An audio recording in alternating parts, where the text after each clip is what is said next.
there's a thing called a content bridge, Quixel bridge even, and bridge is inbuilt into Unity 5, just like here under content. So content and Quixel bridge. In Unreal 4, you need to have it as a separate plugin application. So it just opens a new, but both of them open in a new window. So let me just open up Quixel bridge. And this is the thing I was telling you about Megascans. So everything I've used in the project, except for the cherry trees, they're all from Quixel bridge, which is very similar to like the marketplace, but it's just for 3D models and assets. So it's linked in by like assets, plants, surfaces are like textures, like they're materials really. So they go surfaces, they're like materials. Plants are their own separate kind of thing. So they have like 2D planes as well as like a mesh. Then you've got like 3D assets. They're linked into like those different stuff. You got decals that are just like to be slapped onto surfaces, added surfaces. I don't have any decals. And you have like imperfections. These are like alphas that you can put onto textures. But mostly all I used was assets, as well as like I did some plants, and I used some surfaces. Let me just show you how to add one. So let's say I want like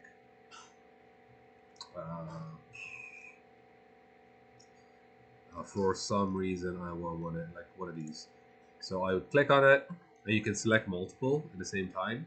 So you can do like multiple. They add like that, and I need to sign in.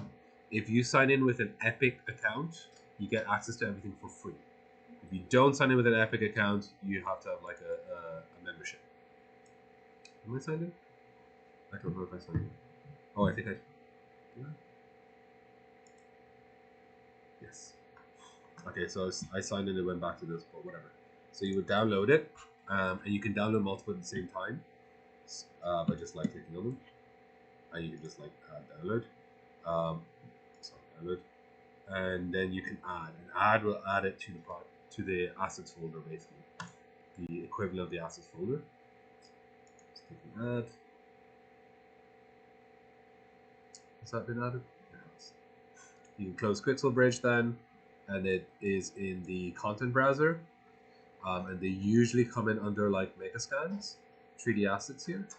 And then it's done by alphabetical order. So here's my rusty hanging chain, and like that's the material for it. These are the maps for it. They come in all like that, so you can edit each of the maps if you want in like if you open them in Explorer. But if I drag that in, it goes there, for example, and that's just added to directly there. Okay, and it is like also sensitive to surfaces, so they'll add onto a surface. It's pretty nice. Let me just make it so up here as well. There's lit. I like to work in unlit so I can see what I'm doing, because the lighting sometimes it's a bit annoying. These gizmos are huge, but that's from the water. So what I did is you have to like, there's a bunch of stuff you need to do. You need to create a landscape in Brightspace. I sent in the links that I used.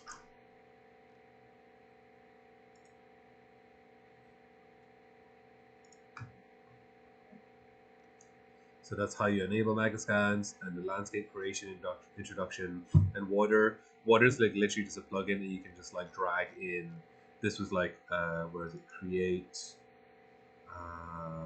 classes, water, and I can just like drag in an ocean, and it just like adds an ocean. And now there's like an ocean there, which you can't see. But it's as simple as that. Like it's pretty simple. I just dragged in the river, and it's like there. Okay, the landscape works very similar to Unity. Sorry, so you can create landscape.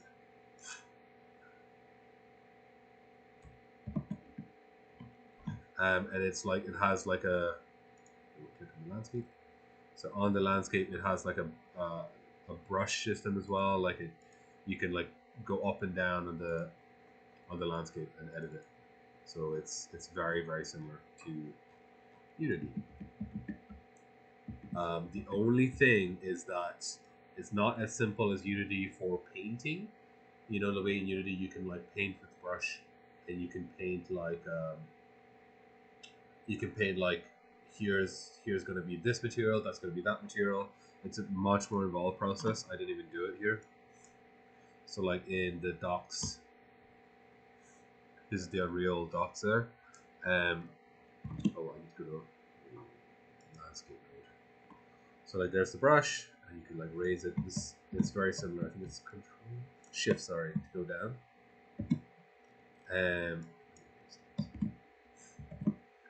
But like the paint tool is much more of a pain. You need to like make a special layer here.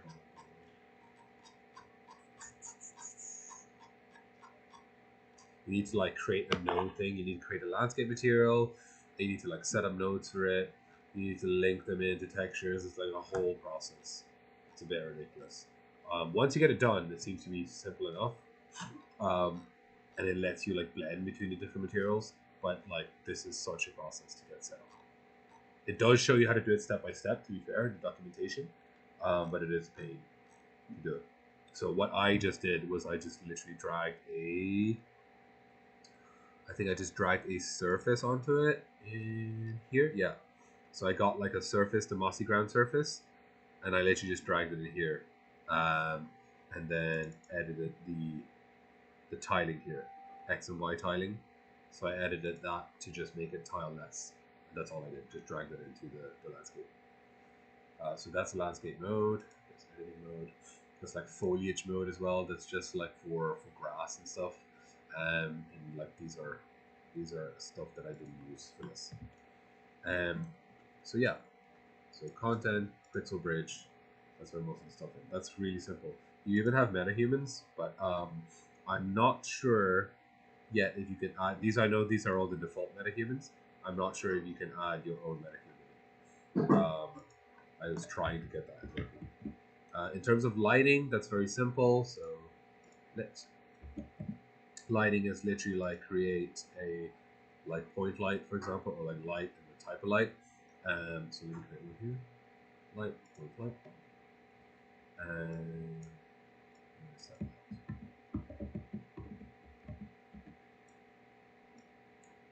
and it's very similar to Unity.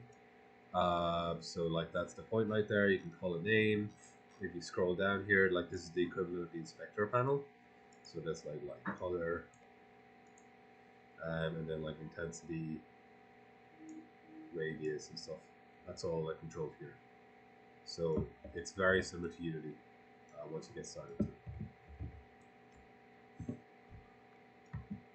Now the most important thing is there's this thing called the post-process volume. So this actually works relatively similar to Unity. We haven't done the Hdrp yet in Unity, but it's very similar. You have a thing called the post-process volume, and the post-process volume. Do I have it in global? I don't have it in global. Let me turn off the global one. Let me activate this one.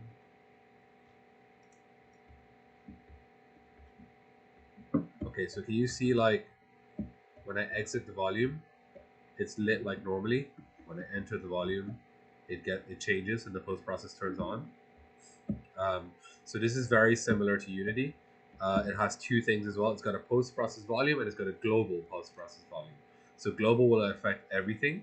Post process volumes will affect only the volume, like you can see here. Click on that. There's that volume here. It's like that little yellow box.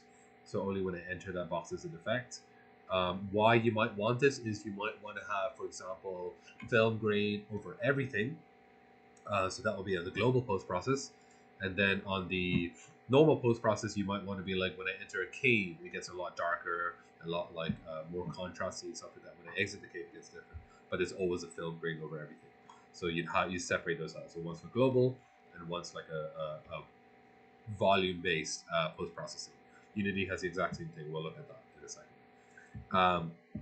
So I have that set up here, and on each post process volume, again, it's very simple. If you scroll, you select it, you go down here. There's stuff for bloom. When you turn it on, like if you turn it off, you see it being turned off there. Let me turn off the global one because it's confusing. So when you turn it off, it just like these settings just disable basically. And then like you have stuff for exposure. So I have mine like darker, or else I can make it like more exposed. So I have it darker to make it like kind of look, make it look more moody. Threshold is when the bloom starts getting applied. So you can have it so like it only applies at a much higher level. You see that? So like if I'm lower, it applies on almost anything that's glowing. If I'm higher, only things that are very bright get affected. And then the intensity is like how strong the bloom is, of course. Don't worry too much about standard evolution. That's just the method to turn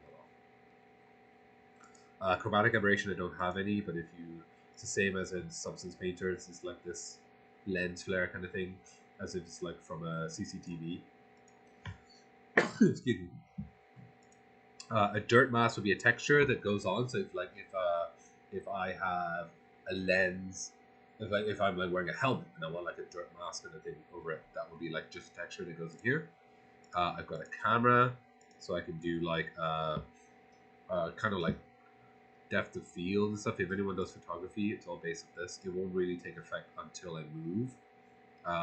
Lens flares right here. If you turn them on, like I had a lot of problems because when you look at it's like lens flares everywhere. But you may want that depending on the light sources. But if you don't want them, set them to 0. There's like vignette, so let me just like turn that off. You can see the corners get darker. So that's vignetting, and then grain. Like it's very subtle. You probably won't be able to see it on the screen there. Depth of field. There's a focal distance. Let me move further away. I have it at 200, but if I drop it down, oh, it's not affecting. Oh, I'm not in volume. Sorry. So that it's basically the distance at which I could see.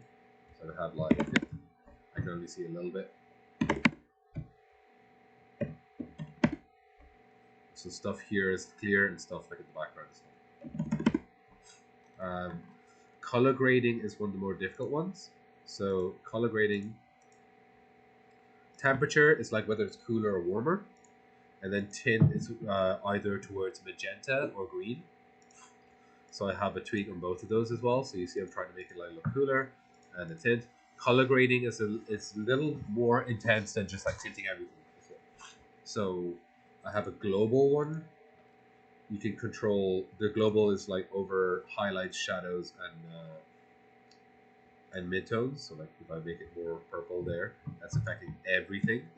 And I can also have a individual shadows. I think I have one on shadows. So like I increase the shadow contrast, but I can like reduce that as well. So you can control it based off like darker areas, middle areas, or highlight areas. Global illumination, this will only be supported if you have ray tracing, I think. I don't know if Lumen works for non-ray tracing supported. My laptop does support ray tracing, so I don't know if it'll work or not. Lumen is the new Unreal 5 one. It used to use like ray tracing or like screen space.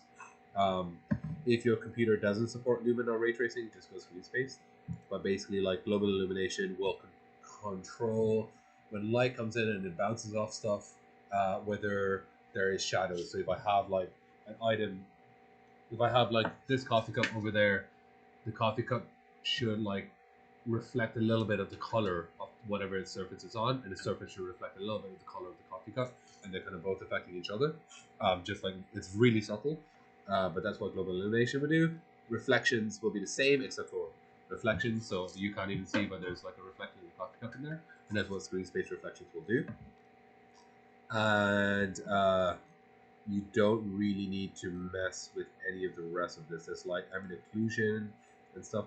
I can't really see the effect too much on ambient occlusion though. And then ray tracing, and then like all the rest of these are not that huge. That is basically all you need to know in Unreal for creating stuff and placing stuff together.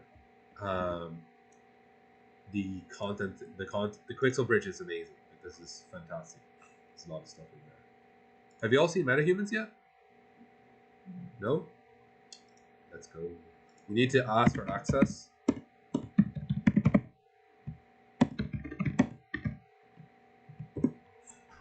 some real like human faces, or is it AI? They're based off some human faces. There are some scans, but most of them are AI. So I think I need to sign in with Epic. Do I need to sign in with Epic? I think it's Epic. I'm not sure. Did I sign in with Google? Maybe?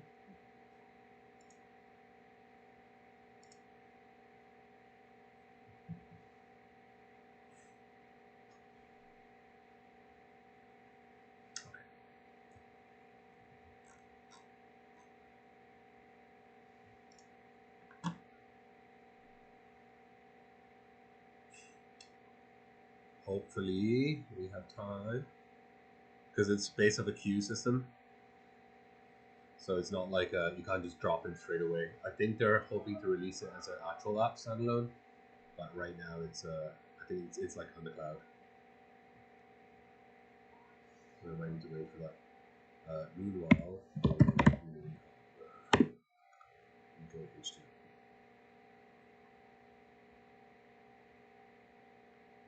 Any questions on Unreal actually?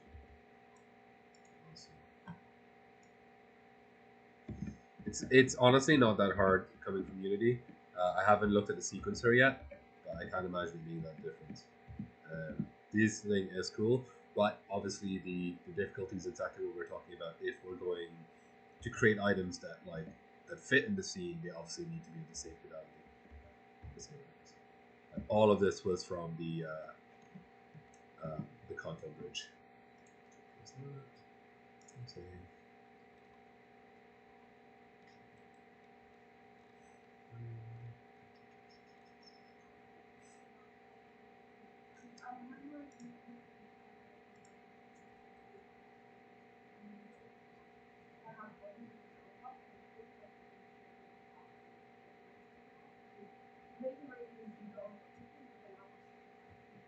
Oh no, it's fine on mine.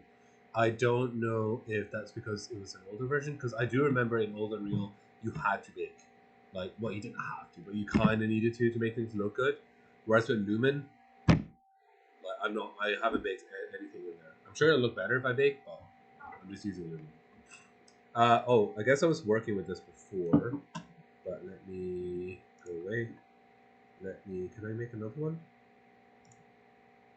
Just create Metahuman. So you can like start with a starting point, and then like what's really cool. Let's start with Omar. Why not? And then you can blend them with other characters as well. You don't have to start with that, but you can do like a blend. So like I can be like, stop the animation. Stop the animation. I can blend them with different people as well. So it's like how they look like based off this person and another person.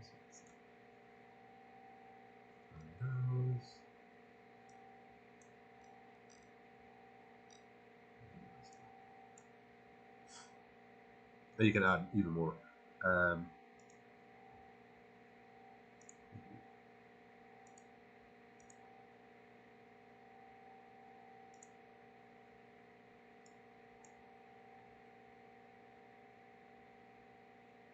Okay, so then it should affect. Where does blend go?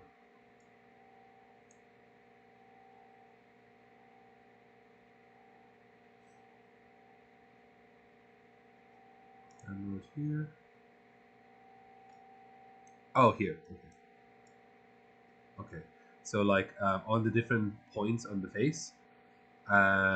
So if I want to get more of the eyebrows of like Emery, I'll go up to there. If I want to blend between them, I go there. If I want to go to like Kendra, I'll blend like eyebrows down to there. So it's based off like the different facial features. You can blend between those. You can also do your own, obviously. But that's like a quick way to get like a brand new character without doing anything. And then you can go to like individually mess with each item as well.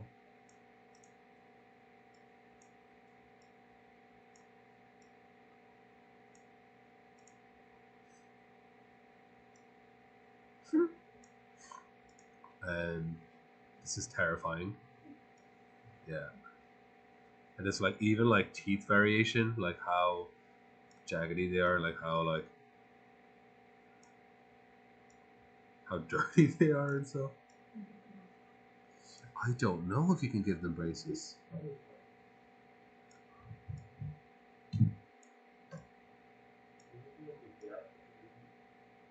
Can I do gaps between teeth? What is it?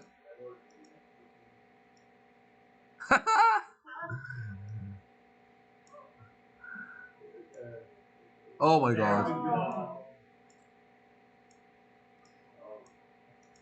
Let's do a bit of makeup. Apply foundation, yes. Everywhere. Intensity. Oh, and it gets rid of the freckles, basically. Oh, that's cool. So this is new. I haven't seen the makeup one. So foundation is a different skin. Like the subsurface scattering doesn't work the same way as skin, so it looks a little more like fake. Which is like kind of how foundation works, because skin reflectivity is like light going in, bouncing off your vessels and coming back out. So that's subsurface scattering.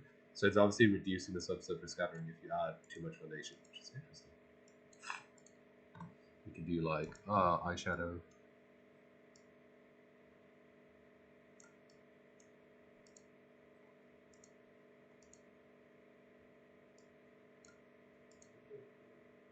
I'm obviously shit at makeup, as you can tell.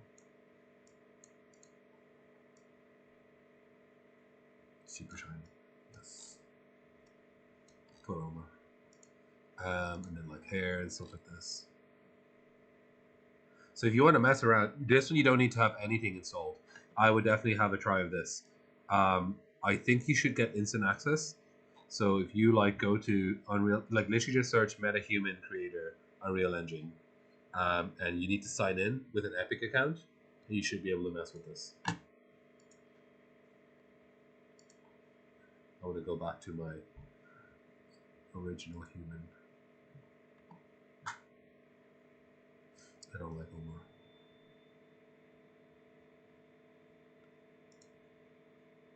Where's that one? Oh, I use like special.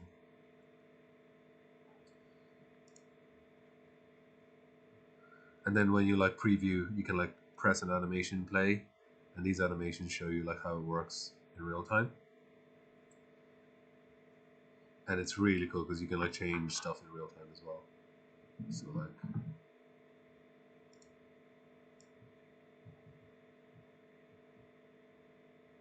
and like you can see the eyelashes change as well because it's based off like like how the actual hair system works. But the eyebrows stay a little bit different. It's the same. Then you have like the full body proportions and stuff as well. But clothes, you don't have a lot right now.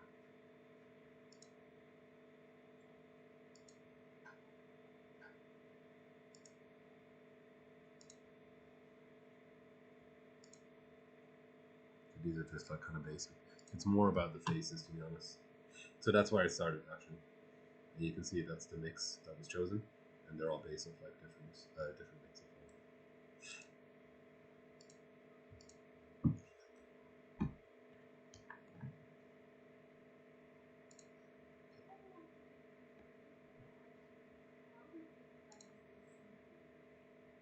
It's not. It's not different. It's just that you can use it in game then. So the metahumans, they're not fully integrated yet, but the idea is that like once they're fully integrated, you can like you can get early access to it. You can basically add them into you can basically add them into Unreal, and they'll have like animations set up and stuff like that. So you're using generic library of animations, so like walk cycles and cycles. They're all generic. You can also create your own, yeah. I don't think that's set up yet. I don't know how the skeleton system works in yet. Right now it's just like you drag and drop, but you can like drag and drop and use the full library now, so you can like have a full character walking around with all done. I think so, yeah. I think that was it. Not for the main characters. No, just the generate face. The Yes, I think that was the whole thing. So they had scans of Keanu and like Carrie Fisher, and those were like based on the real people. Carrie Ann Moss, sorry, Carrie Fisher. Yeah, so they were like full scans, and then they wanted to show that Metahuman would fit in. So let's go to that.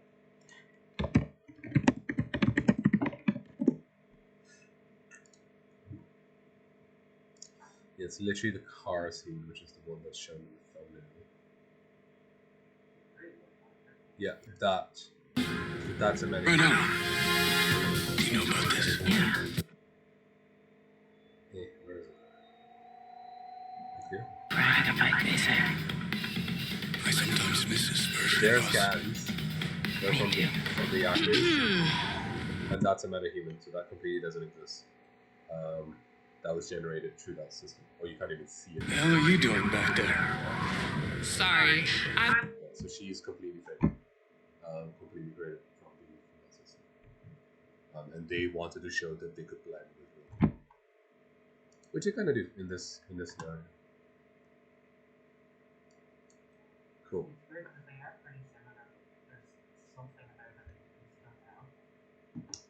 You think? Yeah. They make it look so smooth. I think they look too perfect. I'm not sure why. I think it's. I don't know if it's because they're so symmetrical and stuff. Like, but yeah, they look kind of perfect. Like no one looks like this in real life. I even added more wrinkles and stuff, and still, like it's super good. When you zoom in, weirdly, there's less of a problem. Like if you just show me that screenshot like really quick, I wouldn't even. I'd be like, yeah, that's a person. Much more on my screen actually. That looked really red up there, but from a distance, it looked kind of fake. I don't know why. I don't know what it is. Don't know. Don't think it's animation. It's like you can obviously take a picture of someone. I don't know what it is, to be honest with you. The eyes? Yeah, maybe they don't have like proper reflectivity because they're running in real time. It's not really eyes. You know, you look at someone's eyes, you get like you look at the model eyes. I don't know. You get like trying to think.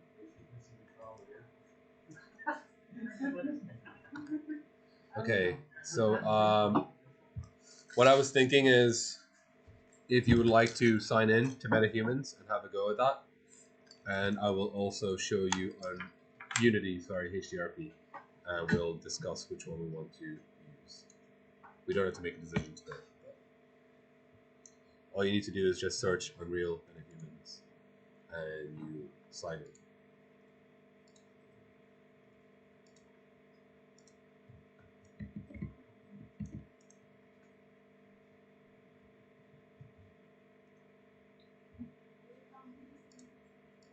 What? Yeah.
Recording.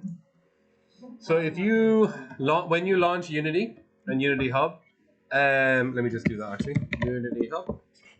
I'm not going to make a new one because it's going to take forever. But if I do like a new project, you see the way like you have 2D, 3D. There's these two down here, Hdrp. That's the one you want for something like this. And this is a sample scene. Literally just comes in Unity. When you start a Hdrp scene, it gives you a example scene. Like literally just like basic sample scene. If I press play, this is new actually, so this is kind of cool. So here is the start scene that it starts you in. It gives you like this sphere because we can see that there is like there's a reflection probe happening. It's not real-time reflection. Let me just confirm that. I'm pretty sure it's not. Where is my player? I'm going to add a cube onto my player just to confirm no collider. And if it was real time, it should be reflected. Oh, that cube's way too big.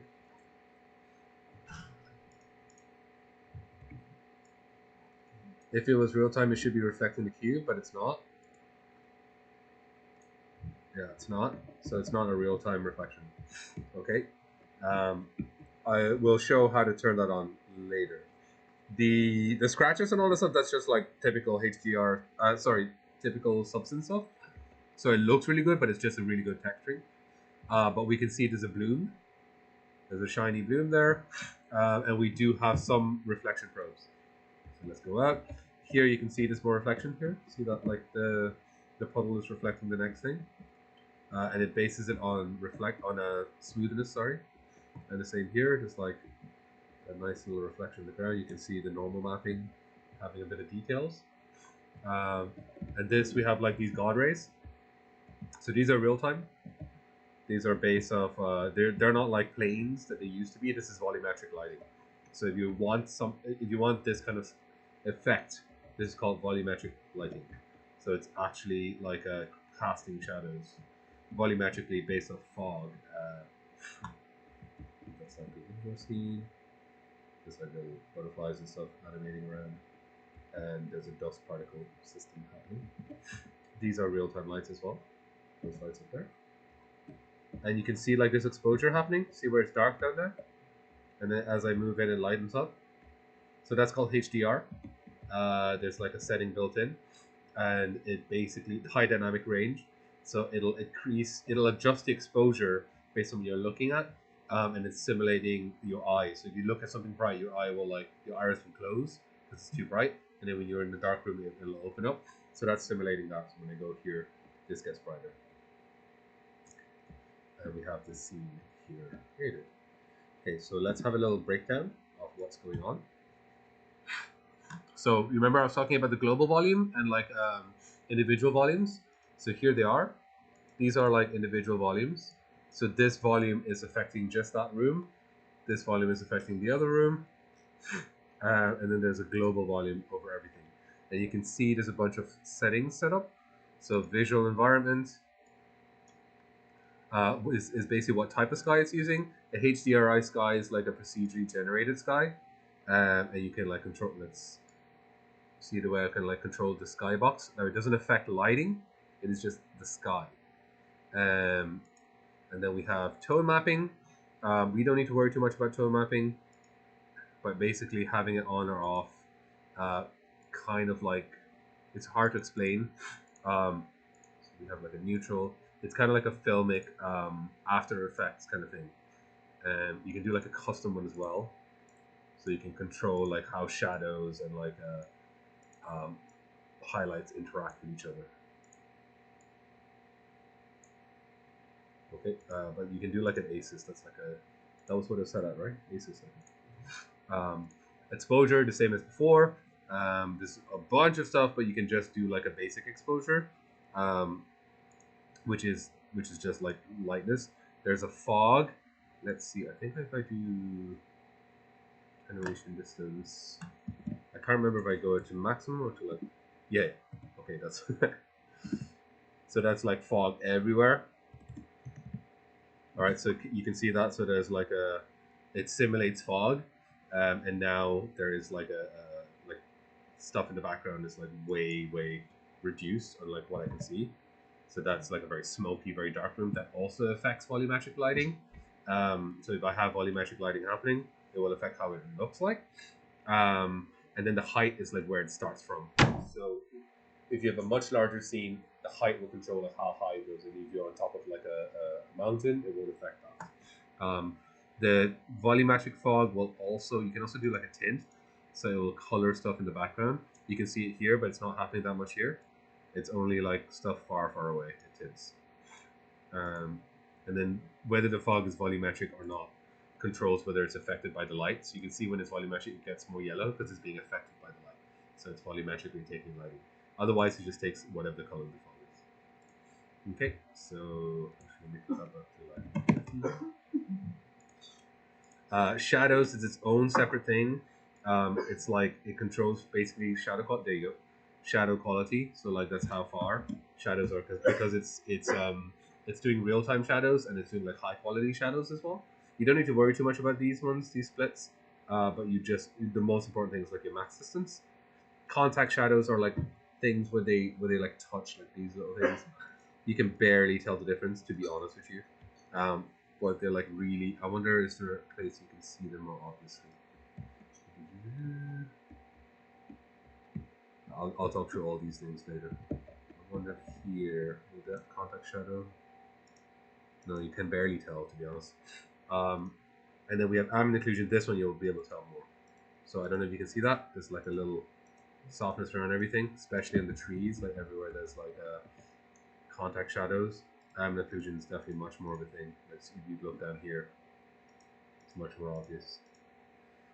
So Almond Occlusion again, intensity there. Let's whack that all the way up, and it looks like something a bit crazy. Radius will control how far. Yeah. When you're making an item or an object, and you add ambient occlusion on the texture, should you actually be doing that, or should you allow the engine to? Good question. So, if you all remember, you can bake an Almond Occlusion map. The Almond Occlusion map, you can either do one of two things. If you're doing like say a mobile game where Almond Occlusion isn't a thing, you can bake it into a texture by basically like just using a map and putting it as an overlay or something. Otherwise, if you're using it for something like this, it is separate, and it uses the Almond Occlusion map to know where to add the shadows. So I would keep it separate. If you're going for realistic, if you're going for stylized, sometimes they put it in. So I worked on a mobile, sorry, not a mobile game. I worked on a PC game where they wanted really stylized. So we would bake the Almond Occlusion and then add Almond Occlusion as well. So it would like double up. Bloom, we just talked about that as well.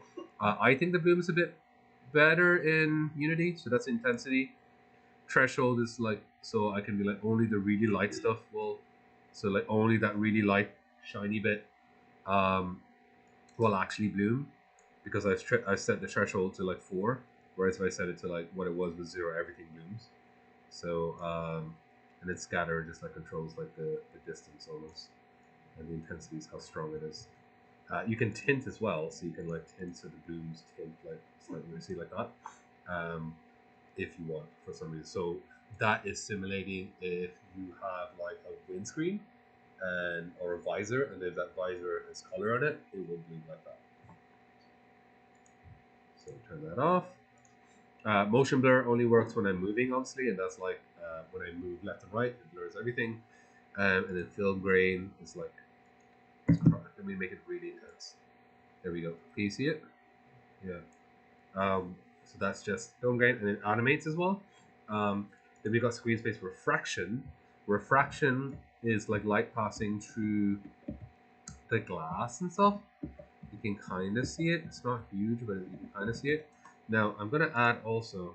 Let's see if I can. No, it doesn't. Yeah, it doesn't really do a huge amount. Oh yeah, a little bit. I'm also going to see if I can add screen space reflection, which is probably going to give me a it's going to give out to me probably. Yes. So the current Hdrp Asset. So this is the only thing about Unity that's a little different to Unreal. The way it works is it has these like post-processing settings, and you can have different ones in different volumes. So like you see like each one is a different profile. So that's how you can add them for each volume. So I don't have to individually add each volume. I can be like indoor profile, and I can add that to all the volumes that I want to be indoor, for example. But also I have this thing called a Hdrp Asset, and that controls the overall settings for everything. So if I click on it, it's here, and you can see that I have, so like it doesn't allow me to do illumination because it's more expensive. I can tick that so it turns on. The reflections, it doesn't allow me to do screen space reflections. So I'm just ticking those on, but they're obviously going to cost more now. I don't need to do XR this yet. I think I'm okay with all of these. Am I missing anything else? No, I think I'm fine. So I should be able to hear. Did I save that? Screen space reflections on. I don't know if this is the right one. Need to turn reflection on for all of them. Okay, must be this one. Yeah. So you can see that below. When I turn that on, it enables the reflection. And if I press play, you should see the reflection of my player, hopefully. No, it doesn't. Oh, did I not save that? So oh yeah, I didn't save it. 3D object, cube, no collider, make it small.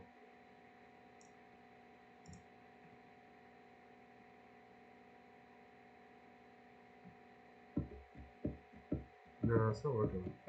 But it does, at least it just shows this. You can see that that's reflecting, like whatever's close to it. Let me make another sphere close to this one.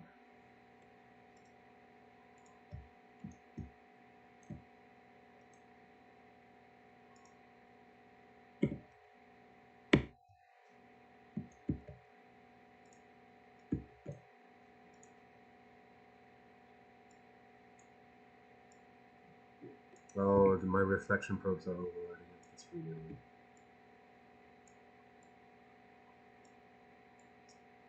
Okay, you can see it there, coming in and affecting. So that's like real-time reflections, and they're moving as they're like as they're in real time, basically. There's also a thing called a reflection probe here, which is a cheaper way of doing things. So room 1. So reflection probes will, like, you can define a boundary area and it'll reflect stuff inside that boundary area. Reflection probes are different though. So the difference with screen space is, so let's say I have an area and I want to reflect everything inside there. The normal reflection probes will take one point. So they'll be like, let's say this area in the middle of the room, and it'll make everything in the room reflect, but they're reflecting based off this. So that's really good for if you're trying to make it cheap and like easy to like optimize for your engine. It's like a hallway, you don't really care if it looks perfect or something like that. So that's why sometimes you see in older games, especially, you'll go into a room and like something far, far away is reflecting you, even though you're like miles away from it. It's because it's using that central point, and it's then anything that's reflected in that area just reflects as if it's using a central point. So that's how a reflection probe works. Screen space reflection is based off the screen, so it's taking the camera angle, like where the player is looking, and it's like checking what it's looking at, and then based on that, reflecting back out around. Like, so it will go like here. So I can see this, so I'll reflect this way. So I'll take whatever's here and reflect it back. So it looks like it's real time. It doesn't space up one. But that costs a lot more because it's obviously like doing it in real time and doing it multiple times. So that's the difference. Personally, I don't think screen space reflection is that expensive for what we're doing, so we can also just use it. Because reflection probes are a bit of a fast to set up. But they are much more optimized. Then we have, this is a really good sample scene. I actually do recommend grabbing it and playing with it. There is, like, in room 1, you can see it's all like, it's laid out really well as well, structure. So there's a decals. This is a thing called a decal. a decal projector, sorry. Ooh, let me look at one there. So a decal projector is like this, and it just projects a material called a decal material onto something. So it has like an input and a mask map. The mask map controls like the transparency. So let me control.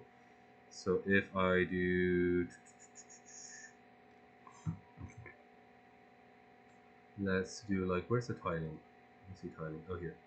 So if I tile this, let's pick a better one. Decal probably. Yeah. Tiling.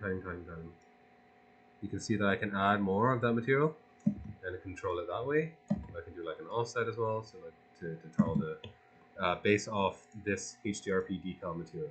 So that's just literally a when you create material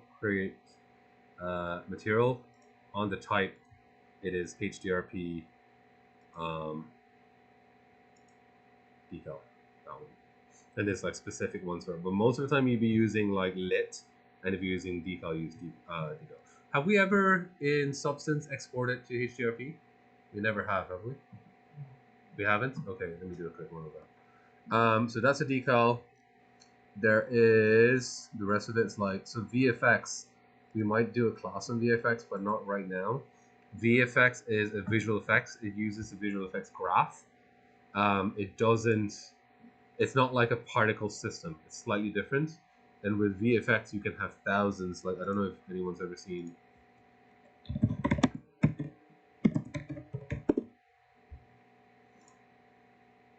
You can literally do millions. So I really like. Oh, brackies. I miss you.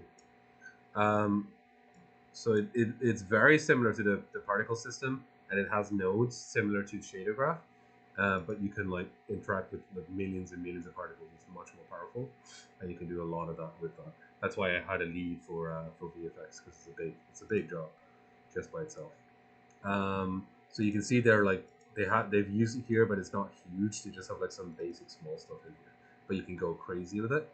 What else do we have here to show? Decals. We've got VFX graph. There's just a player controller. I don't think there's much else. Is there lighting? Yeah, that's just like a spotlight and there's a point light. No, nothing crazy else here. Those are the reflection probes I was telling you about. So there, it's just, you see that?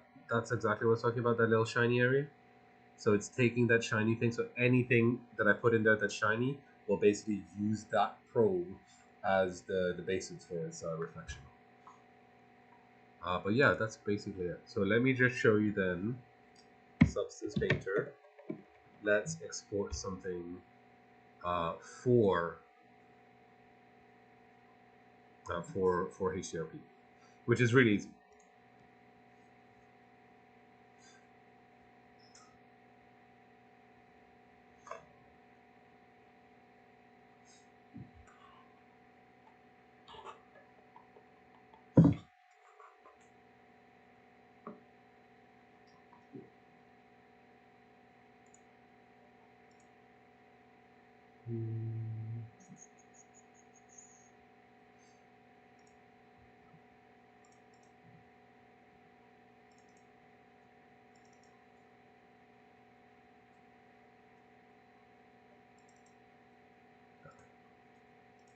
Well, just need an FBX.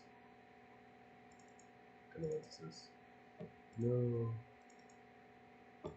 How do I have no? Oh no, open project. New projects.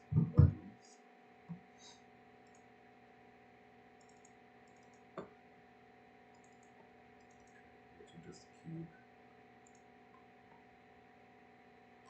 Okay, and let's just add like, I'm just gonna add some random stuff. And let's do some baking as well. So we'll just bake everything.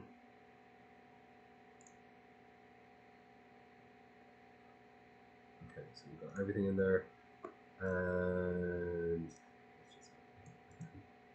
let's leave it at this, it's fine. And okay. Then file, export textures.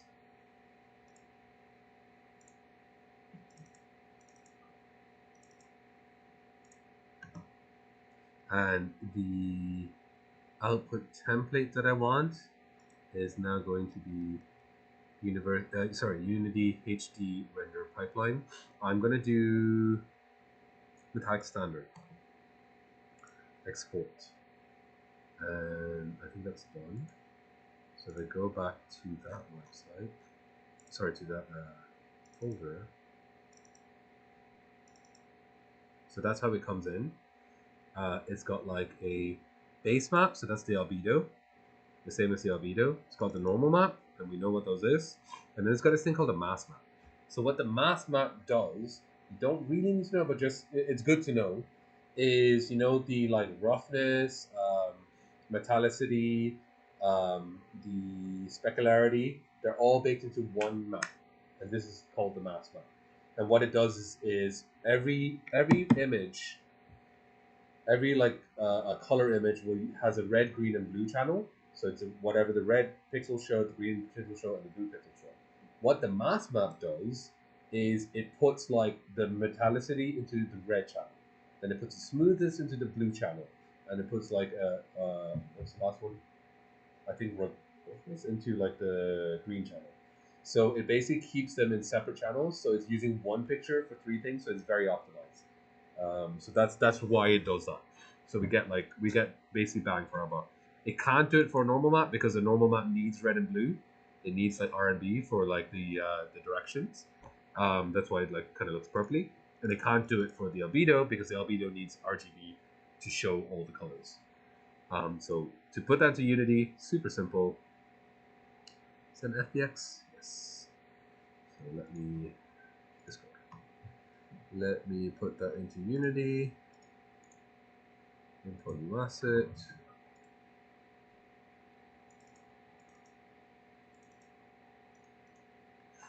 Okay. Drag that in here. Oh, sorry. Here. This is huge. It's huge. Model 4.0. Okay, there it is. So tiny little cube there. And maybe a bit bigger. 4.05. Okay. Move that here. It's got an animation. We'll just play. Great. I don't know if it'll even play. Oh no. I don't know what that is, but hopefully it's fine. And then we'll create a material for it. So I'll import the new assets. Do I have to keep seriously delivering them? Oh. Oh wow, I don't know. And then on the material, Hdrp lit, base map is the albedo. Done. Mass map is this, what it's asking for. There. And then normal map is the normal. And then we have our intensity as well. And then we have them all put together. They kind of look like that. This is my normal map. It's not set as a normal map. This one looks so weird. Oh. There, much better. Okay, and then that goes on here. Sorry, here. That's kind of cool. Goes on there, and that should just work fine. Yeah. Okay. It's not taking. I'm not getting Almond Occlusion from it, and I'm not getting. Maybe my Almond Occlusion isn't intense enough. I'm not getting reflection from it as well. Let me disable the reflection probes and see whether the screen space reflection will take over. Where are the reflection probes? Let's disable all of them. Okay. I think that's working a bit better. I'm not sure. Let's go to the global volume. Yeah, there we go. Screen space reflection, enable. Yes, reflects by approximation. Screen entry.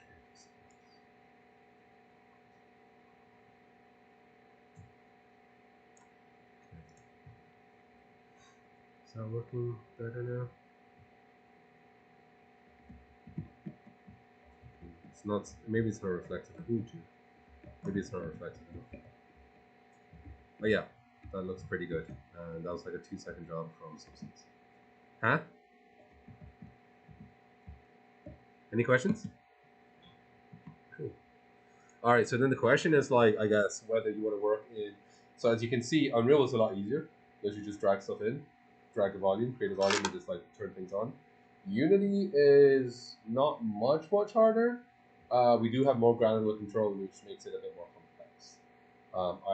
I kind of think the results look pretty good in Unity as well, though, as well as Unreal. Like there was a time where Unreal was much better. So it's up to you. I know you're all more like comfortable in Unity.